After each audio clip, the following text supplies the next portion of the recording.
Bitcoin is in the past. And what I mean by that is the blockchain is in the past. The only thing that's present relative to Bitcoin is the mempool. When you send a transaction, that transaction goes into the mempool. That transaction is now. Then as soon as it's into the mempool, it's like flash memory. It's like recent memory. And then by the time it gets to the blockchain, it's on average like 5 to 10 minutes. Probably 5 minutes would be the average. 5 minutes in the past. Bitcoin on average is 5 minutes in the past. And this isn't linear as far as some people are living in the past, some people are living in the present. If you want to freestyle, you have to be completely in the present and even in the future. If you're living in the past, you can't keep up with someone who's in the present, and only those who are present are real. Everyone else is a reflection of past realities. So only the present now is the only real time that exists, and everyone that's not present isn't real.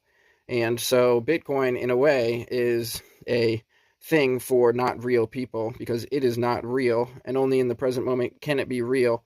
And so the idea for Bitcoin to be a ledger for economic transactions in the present moment is to get that ledger as close to the present moment as possible, but it can't have a ledger which everyone agrees on that's in the present moment, so it has to be somewhat in the past.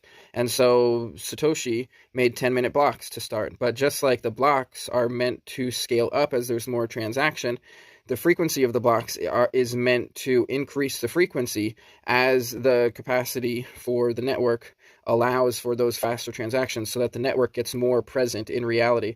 So if there was blocks every 3 seconds as opposed to every 10 minutes, the average of that blockchain would be 1.5 seconds behind the present time as opposed to 5 minutes behind the present time.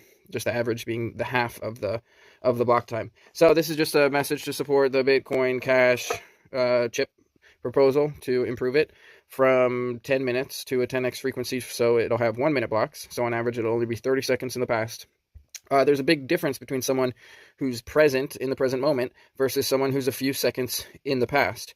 And yet, compared to someone who's 10 minutes in the past, you might as well be 10 years in the past, because it's like logarithmic exponential to be in the present moment. When you experience someone who's present, who's real, or even someone who's into the future, it's an inspiring thing as opposed to a dreadful, dreary thing. So this is just for the Bitcoin Cash community to support the scaling proposal to increase the block time frequency from 10 minutes to 1 minute, making the Bitcoin Cash blockchain, which is the real Bitcoin that actually works as frictionless currency, more than 10 times more relevant in the present moment because it's not linear, it's logarithmic. One day it may be maybe fractions of a second behind the present moment, but for the meantime, we'll leave that to organic living creatures.